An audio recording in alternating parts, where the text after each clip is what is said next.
വർക്ക്ഷോപ്പിലെ വണ്ടിയാണ്. ഇദ്ദേഹം എവിടെയാണ് വർക്ക് ചെയ്യുന്നത്? എവിടെയാണ്? വർക്ക്ഷോപ്പിലാണോ? ആ, വർക്ക്ഷോപ്പിലെ വണ്ടി ഇദ്ദേഹം കൊണ്ടുവന്നു. ഈ വാഹനം ഓടിക്കുന്ന സമയത്ത് ലൈസൻസ് ഉണ്ടോ? ഓൺലൈനായിട്ട് കാണിക്കുക. എത്ര വയസ്സായി? 24 വയസ്സായി. 24 വയസ്സായ ഒരു വ്യക്തി ഇപ്പോൾ 18 വയസ്സിൽ ഇദ്ദേഹം ലൈസൻസ് എടുത്തിട്ടുണ്ടാവും.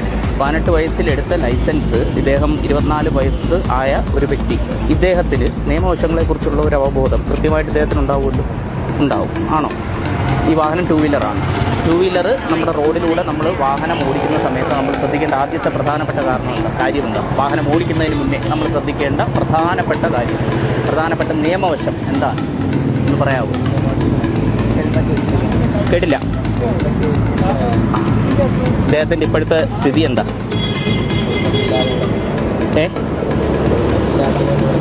ഹെൽമെറ്റ് ഇല്ലാത്തതുകൊണ്ട് പിടിച്ചു നിർത്തിയിരിക്കുന്നു അല്ലേ?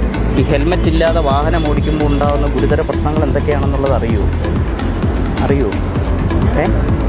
അതാദ്യം മനസ്സിലാക്കുക. നമ്മുടെ ഈ ഹെഡ് ഉണ്ടല്ലോ, തല ഓൾമോസ്റ്റ് സ്പെറിക്കൽ ഷേപ്പാണ്. ഈ സ്പെറിക്കൽ ഷേപ്പിലുള്ള ഈ ഹെഡ് എന്ന് പറയുന്നത് നമ്മൾ വാഹനം ഓടിക്കുന്ന സമയത്ത് എന്തെങ്കിലും ഒരു സാഹചര്യത്തിൽ നമ്മളൊന്ന് വീഴുന്നു എന്ന് വിചാരിക്കുക. അത് മറ്റൊരു വണ്ടി തട്ടിയതായിക്കോട്ടെ, അല്ലെങ്കിൽ നമ്മുടെ വാഹനം ഓടിക്കുമ്പോൾ നമ്മുടെ ബാലൻസ് തട്ടിയിട്ടായിക്കോട്ടെ, അങ്ങനെ ഏതെങ്കിലും ഒരു സാഹചര്യത്തിൽ നമ്മൾ വീഴുന്നു എന്ന് വിചാരിക്കുക. നമ്മൾ വീഴുന്ന സമയത്ത് ഏറ്റവും ആദ്യം തറയിൽ തട്ടുന്നത് നമ്മുടെ ഈ ഹെഡായി, തലഭാഗമായിരിക്കും ഏറ്റവും ആദ്യം തട്ടുന്നത്. ഈ തല റോഡിൽ തട്ടുമ്പോൾ തന്നെ കിട്ടുന്ന ഇമ്പാക്റ്റ്, ആഘാതം എന്ന് പറയുന്നത് ഏതെങ്കിലും ഒരു പോയിന്റിൽ മാത്രമായിരിക്കും ആ ഇമ്പാക്റ്റ് ഏൽക്കുന്നത്. ഒരു പോയിന്റ്, ആ ഒരു പോയിന്റിൽ കിട്ടുന്ന ഇമ്പാക്റ്റ് എന്ന് പറയുന്നത് നമ്മളെ ചിരിക്കാനും ചിന്തിപ്പിക്കാനും കാണാനും പ്രവൃത്തികൾ ചെയ്യാനും ഒക്കെ നമ്മളെ സഹായിക്കുന്ന ശരീരത്തിൽ ഏറ്റവും ഇമ്പോർട്ടൻ്റ് ആയിട്ടുള്ളൊരു പാർട്ടുണ്ട്. ഏതാണെന്നറിയോ? ബാത്റൂം. നമ്മളെ ചിരിക്കാനും ചിന്തിപ്പിക്കാനും കരയാനും പ്രവൃത്തികൾ ചെയ്യാനും ഒക്കെ നമ്മളെ സഹായിക്കുന്ന നമ്മുടെ ശരീരത്തിലെ ഏറ്റവും പ്രധാനപ്പെട്ട ഒരു ബോഡി പാർട്ട്, ശരീരത്തിലെ അവയവം ഏതാണ്? തലച്ചോറ്, ബ്രെയിൻ. അതെവിടെ ഇരിക്കുന്നു? തലയിൽ. അത് അത്രയും പ്രധാനപ്പെട്ടതായതുകൊണ്ട് തന്നെ ഏറ്റവും ടോപ്പ് മോസ്റ്റ് ലെവലിൽ വെച്ചിട്ടുണ്ട്. അതിനെ പ്രൊട്ടക്റ്റ് ചെയ്തുകൊണ്ട് ഒരു പ്രൊട്ടക്റ്റീവ് ഷീൽഡുണ്ട്, സ്കള്ള് അല്ലേ? നമ്മുടെ തലയിൽ ഏറ്റവും കട്ടിയായിട്ടുള്ള ഒരു ഭാഗം. തറയിൽ മുട്ടുന്ന സമയത്ത് ഏറ്റവും ആദ്യം തട്ടുന്നത് സ്കള്ളിലായിരിക്കും.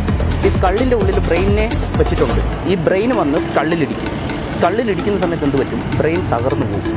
നമ്മുടെ ഈ മെഡിക്കൽ സാങ്കേതിക വിദ്യയൊക്കെ ഇത്രത്തോളം വളർന്നിട്ടും നമ്മുടെ ഈ ബ്രെയിൻ മാറ്റിവെക്കുന്ന ശസ്ത്രക്രിയയൊന്നും ഇതുവരെയും നമുക്ക് വിജയിപ്പിക്കാനായിട്ട് സാധിച്ചിട്ടില്ല. അതുകൊണ്ട് തന്നെയാണ് ബ്രെയിൻ ഡെത്തുകൾ ഒരുപാട് സംഭവിച്ചുകൊണ്ടിരിക്കുന്നത്. ഒരു 60 കിലോമീറ്റർ വേഗതയിൽ നമ്മൾ വാഹനം ഓടിച്ച് പോകുന്ന സമയത്ത് നമ്മൾ ഏതെങ്കിലും ഒരു സാഹചര്യത്തിൽ വീഴാനുള്ള സാഹചര്യം ഉണ്ടായിക്കഴിഞ്ഞാൽ നമ്മൾ മരണപ്പെടാനുള്ള സാഹചര്യം എന്ന് പറയുന്നത് 85%. 15% ഉള്ളൂ നമ്മൾ ജീവിച്ചിരിക്കാനുള്ള സാധ്യത എന്ന് പറയുന്നത്. അത്രത്തോളം വലിയ ഒരു പ്രാധാന്യം കൽപ്പിക്കേണ്ട ഒരു വസ്തുവാണ് ഹെൽമെറ്റ് എന്ന് പറയുന്നത്. ഈ ഹെൽമെറ്റ് വയ്ക്കുമ്പോൾ എന്താ സംഭവിക്കുക? ഹെൽമെറ്റ് വെച്ചാൽ മാത്രം പോരാ, ചിൻ സ്ട്രാപ്പ് കൂടെ ഇടണം.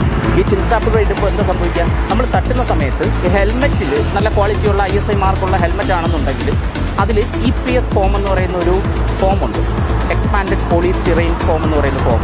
ഈ ഫോം ചെയ്യുന്നത് നമുക്ക് കിട്ടുന്ന ഇമ്പാക്റ്റ്, ഇപ്പോൾ തലയിൽ ഇടിച്ചു എന്ന് വിചാരിക്കുക, ഹെൽമെറ്റ് വെച്ചിട്ടാണ് ഇടി കിട്ടുന്നതെന്നുണ്ടെങ്കിൽ ഈ ഏൽക്കുന്ന ഇമ്പാക്റ്റ് എന്ന് പറയുന്നത് എല്ലാ ഭാഗത്തേക്കും ഈക്വലി ഡിസിപ്പേറ്റ് ചെയ്യുന്നത്. അപ്പോൾ തട്ടുമ്പോൾ കിട്ടുന്ന ആഘാതം എന്ന് പറയുന്നത് ഒരു പോയിന്റിൽ മാത്രം നിൽക്കാതെ എല്ലാ ഭാഗത്തേക്കും ഈക്വലായിട്ട് അതെന്ത് ചെയ്യും? വിഘടിക്കും. അപ്പോൾ കിട്ടുന്ന ഇമ്പാക്റ്റ് എന്ന് പറയുന്നത് എന്തായിരിക്കും?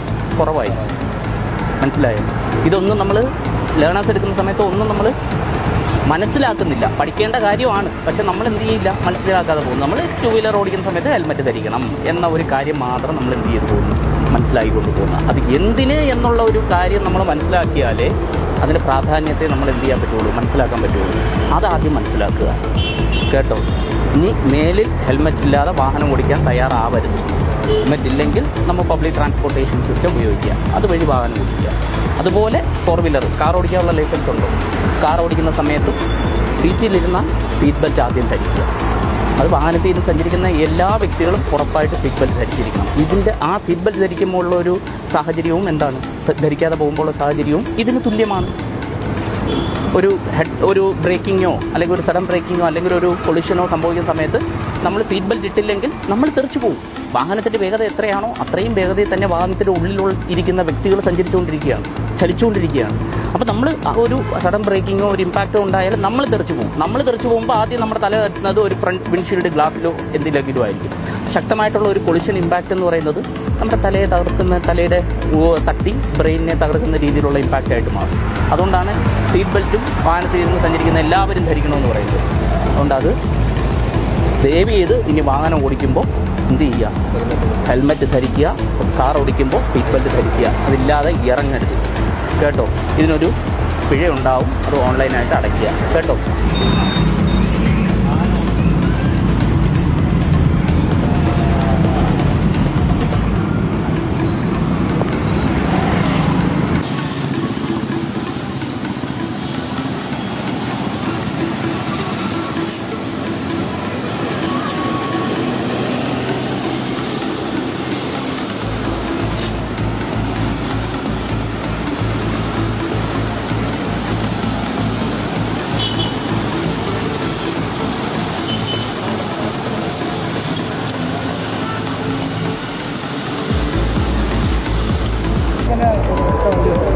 പിന്നെ ഈ 167 എന്ന് പറയുന്നത് ഒന്നുമല്ല. 400 ഒരു കണക്കിൽ ഒരു സെക്കൻഡ് കൊണ്ട് 60 കിലോമീറ്റർ വേഗത വരുന്ന വണ്ടി 17 മീറ്റർ പോകും ഒരു സെക്കൻഡിൽ.